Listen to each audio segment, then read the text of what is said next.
शनि का एक नियम है, अगर किसी के मुख से 5 बार 7 बार काशी काशी काशी काशी निकल जाता है तो उस पर ना तो ढैया ना 7.5 का असर ही नहीं हो पाता है। महाराज ढैया और 7.5 तो बहुत दूर रह जाते हैं, अगर केवल काशी का संबोधन ही जीव कर ले तो केवल काशी का संबोधन। आज शनिवार का दिन है, के दिन पीपल के वृक्ष की पूजन करेगा, दूध चढ़ाएगा या मिष्ठान का भोग लगाएगा, लक्ष्मी और नारायण उसके घर में प्रवेश कर जाएगा। लक्ष्मी और नारायण उसके घर में प्रवेश करेगा, इसलिए नियम बनाया। कौन से दिन का? शनिवार। लक्ष्मी जी बोली नारायण आपने तो एक दिन का वार लिख दिया, शंकर जी ने 7 वार बनाए हैं, रविवार सोमवार मंगल बुध गुरु शुक्र और शनि, ये शिव जी ने बनाए। अब एक दिन आपने अपना बना लिया, बाकी के दिन अगर कोई इस पीपल के वृक्ष के नीचे आएगा और यहां तो दरिद्रता बैठी है तो उसका क्या होगा? भगवान नारायण बोले सुन दरिद्रता, तेरे से एक विनती है, अगर कोई भी मनुष्य इस पीपल के पेड़ के नीचे अगर 7 दिन में आता है और उसके हाथ में अगर कोई सामग्री होती है तो तू उसके घर में प्रवेश नहीं करेगी। नियम है पीपल के वृक्ष का, या तो पानी का लोटा लेकर जाओ, कुंकू का चोपड़ा लेकर जाओ, शक्कर लेकर जाओ, या पेड़ के नीचे चींटी को डालने के लिए आटा ले जाओ, पर खाली हाथ पीपल के वृक्ष के नीचे कभी मत जाओ, कभी नहीं जाओ। खाली हाथ जाओगे तो दरिद्रता तुम्हारे घर में प्रवेश करेगी। एक बेलपत्री जिसका डंडी का मुख जलधार बहने वाले स्थान पर हो, एक दुर्वा जिसका डंडी का भाग जल बहने वाले स्थान पर हो। कर्ण घंटेश्वर भगवान जो काशी में विराजते हैं, पहला जल जहां जल बहता है उसकी साक्षी में, दूसरा और तीसरा 3 स्थान पर खड़े होकर कर्ण घंटेश्वर महादेव के नाम से अगर जल चढ़ाकर उस जल का आचमन, जिसका विवेक काम नहीं कर रहा है, कोई बच्चा मानसिक विकलांग है, बुद्धि काम नहीं कर रही है, डॉक्टर ने कह दिया ये कोमा में चला गया है, वेंटिलेटर पर पड़ा हुआ है और विवेक काम नहीं कर रहा है, तो डॉक्टर का इलाज तो करवाओ, क्योंकि डॉक्टर शंकर का एक रूप है। जो दवाई दे वो भी खिलाओ, पर साथ में कर्ण घंटेश्वर का जल भी, उसका नाम लेकर चढ़ाकर वो जल भी अगर उसको आचमन कराया जाएगा तो जल्दी से जल्दी विवेक काम करना प्रारंभ करेगा। और अगर मिर्गी का दौरा आ रहा होगा तो वो मिर्गी का दौरा धीरे धीरे बंद होता चलेगा। कर्ण करेगा, और अगर मिर्गी का दौरा आ रहा होगा तो वो मिर्गी का दौरा धीरे धीरे बंद होता चलेगा। कर्ण घंटेश्वर महादेव, देवरिदेव महादेव के पास में जाकर सभी देवताओं ने प्रार्थना की, विनय करा, निवेदन करा। इस क्रोध को, नरसिंह भगवान का जो क्रोध है, नरसिंह भगवान का जो गुस्सा है, क्रोध है, भगवान नरसिंह का जो क्रोध है उसको शांत किया है। शंकर भगवान कहते हैं कि यदि क्रोध नरसिंह भगवान को आ रहा है तो उसकी शांति मैं अकेला नहीं करूंगा, तुम सब मेरे साथ में मिलो और क्रोध। मैं एक शरम्भ पक्षी का रूप रख लेता। शरम्भ पक्षी मतलब मनुष्य जैसा शरीर है, शेर जैसा मुख है और पंख लगे हैं, वो शरम्भ पक्षी। और शरम्भ पक्षी का रूप रखकर मैं नरसिंह भगवान को क्रोध को शांत करूंगा, उनको पंजे में उठाकर अलकनंदा नदी में ले जाकर डालूंगा, जिससे उनका क्रोध शांत हो।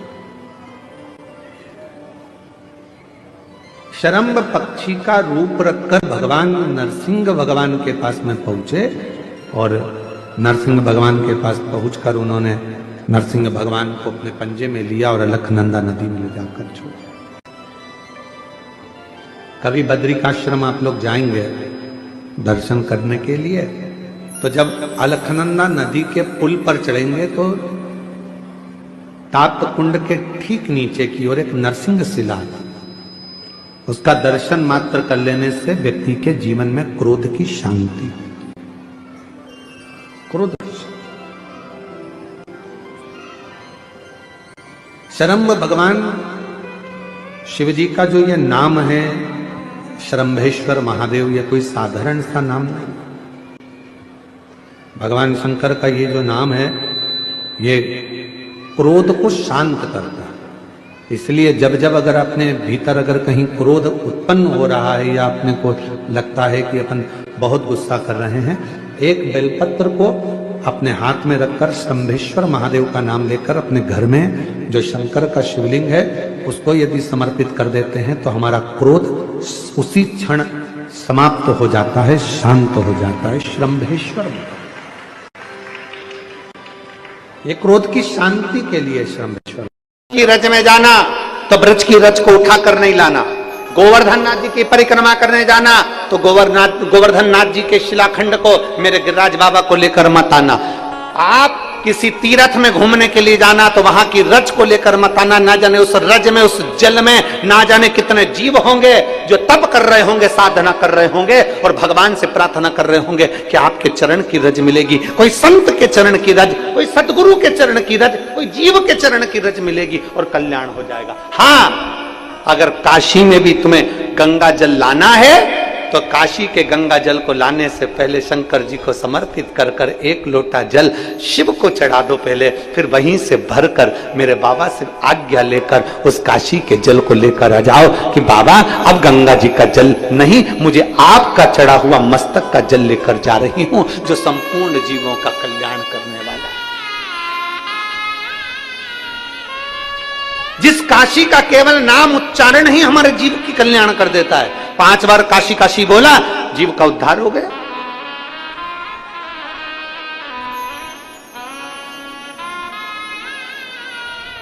कभी जिंदगी में काशी जाओ तो काशी के जल को अपने मस्तक पर चढ़ाओ, काशी की रज को अपने मस्तक पर चढ़ाओ और काशी के जल को अगर लेकर आना है तो मेरे काशी विश्वनाथ जी का नाम लेकर, मेरे विश्वनाथ जी का दर्शन कर कर मेरे विश्वनाथ जी के सामने वो जल ले जाकर फिर लेकर आओ। क्यों?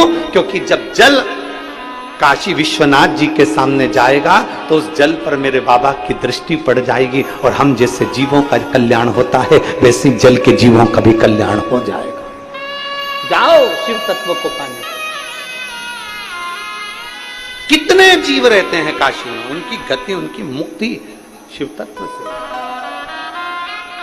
एक बार सारे पितृ जानते हो ना आप लोग, जम के तो बोलो, जो चले गए, प्राण छूट गए, जो चले गए, वो पितरों की गिनती में आए। गर्भ में अगर कोई बच्चा मर गया, गर्भ से बाहर निकलकर मर गया तो वो आहूतों की गिनती में आ गया, जो कुंवारी अवस्था में मर गए। वो कुंवारा चले गया, आहूत हो गया, कुंवारी अवस्था में चले गए। तो पितर, आहूत, ये सब भगवान देवादिदेव महादेव के पास आ गए और भगवान शिव जी के पास आकर खड़े हो गए। शास्त्र कहता है कि 1000 वर्ष निकल गया, पितर और आहूत भगवान शंकर की सम्मुख में खड़े होकर केवल दर्शन करते रहे। उन्होंने ना कोई मंत्र जपा, ना कोई साधना करी, ना कोई व्रत करा, ना कोई उपास करा, केवल शिव को एक टकी निहारते रहे, केवल बाबा का दर्शन करते रहे, केवल दर्शन।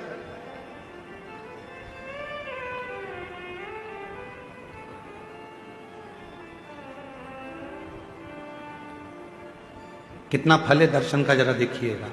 1000 वर्ष तक पितर, आहूत, ये सब शिव जी का दर्शन कर रहे हैं। 1000 वर्ष बोले कुछ नहीं है, ना मंत्र बोला, ना तप करा, ना साधना करी, केवल भगवान का दर्शन किया, खड़े रहे बस भगवान के इंतजार में। भगवान के नेत्र खुलेंगे, बाबा हमको देखेंगे, देखेंगे तब हमें वर देंगे।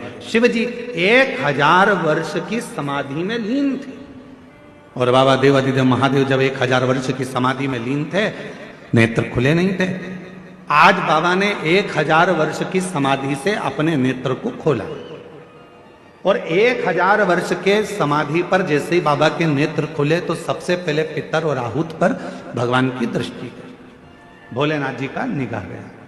बाबा ने देखा,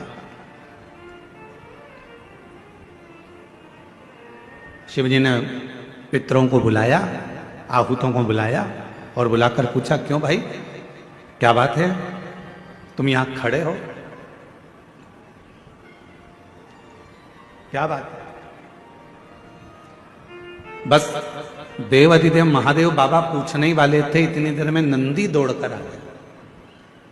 और नंदी दौड़कर आया और आते से ही भगवान भोलेनाथ जी से बोला, प्रभु आपने तो इनको अब देखा है, जितने समय से आप तप कर रहे हो उतने समय से ये बाहर खड़े होकर आपका दर्शन कर रहे हैं, इंतजार कर रहे हैं, नेत्र खुलेंगे बाबा हमें वर देंगे, नेत्र खुलेंगे बाबा हमें वर देंगे। 1000 वर्ष इन पितरों को हो गया, 1000 वर्ष इन आहूतों को हो गया, आपका दर्शन कर रहे हैं प्रभु, आप इन्हें वर दे दीजिए। शिव जी ने पितरों से पूछा, तुम क्या चाहते हो, तुम्हें चाहिए क्या? आहूतों से पूछा, तुम्हें क्या चाहिए, तुम बोलो।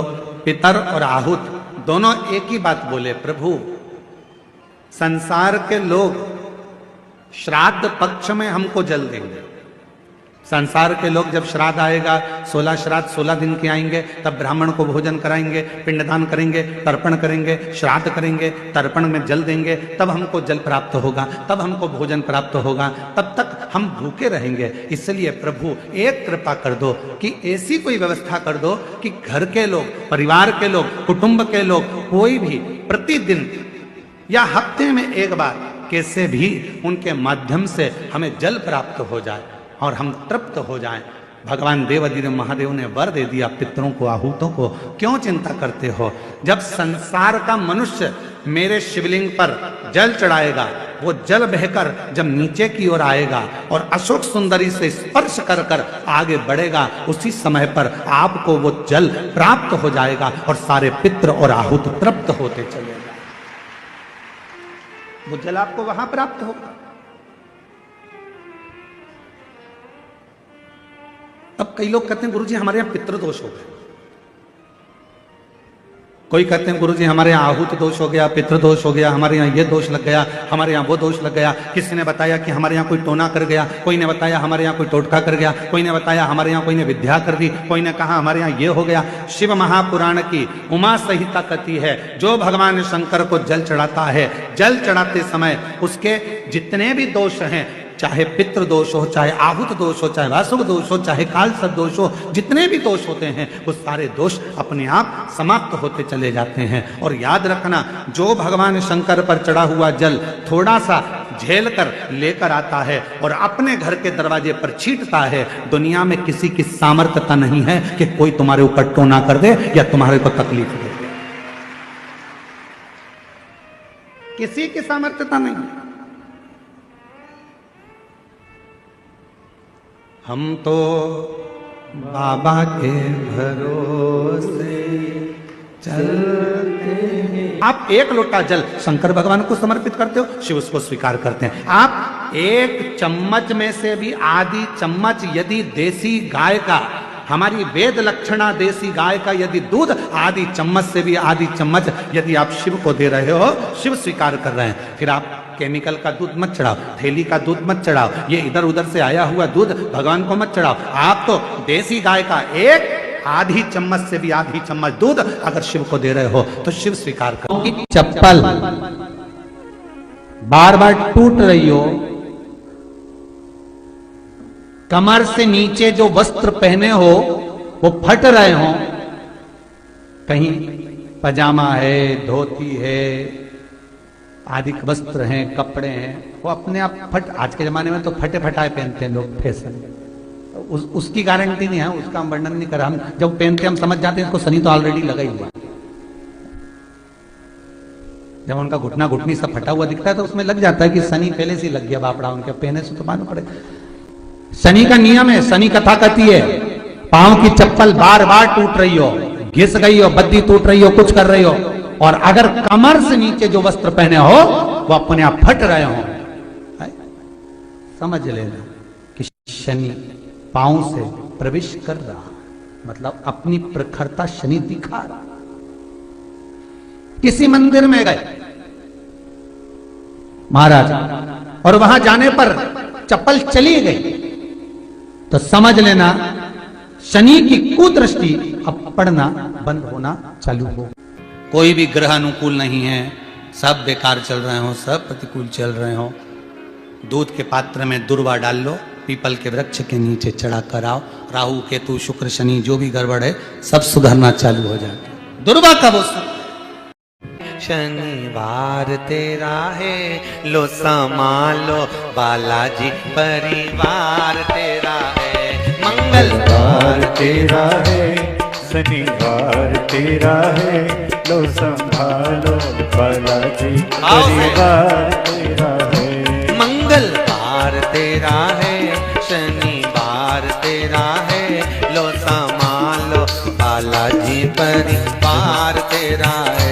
यदि आप भगवान शंकर के मंदिर में जाकर एक लोटा जल चढ़ा रहे हो, आप भगवान शिव के मंदिर में जाकर अर्चना कर रहे हो, आराधना कर रहे हो, निवेदन कर रहे हो, एक बेलपत्र शिव की उठाकर धोकर वापिस शंकर को समर्पित कर रहे हो, शंकर भगवान का पंचाक्षर मंत्र नमः शिवाय जप रहे हो, शंकर भगवान का षडाक्षर मंत्र ओम नमः शिवाय जप रहे हो, या श्री शिवाय नमस्तुभ्यम का जाप कर रहे हो, तो ये निश्चित मानकर रखो कि आपके पीछे शनि नहीं पड़ेगा, आपके पीछे शंकर जरूर पड़ेगा, और शंकर जब हमारे पीछे पड़ेगा तो हमारा उद्धार अपने आप। शंकर से निवेदन करने के लिए, हमारी ग्रह दशा सुधारने के लिए जल के पात्र में 2 अक्षत के दाने, अक्षत भी पूर्ण अक्षत, पूर्ण अक्षत, खंडित नहीं, पूर्ण अक्षत भगवान शंकर को समर्पित करते हैं।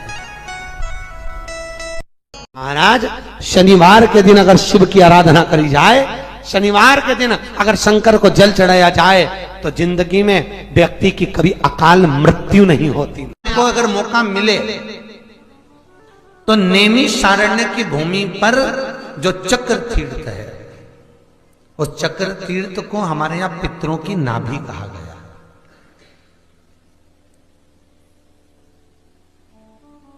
पूरी दुनिया में केवल एक ही जगह है जहां पर भगवान शंकर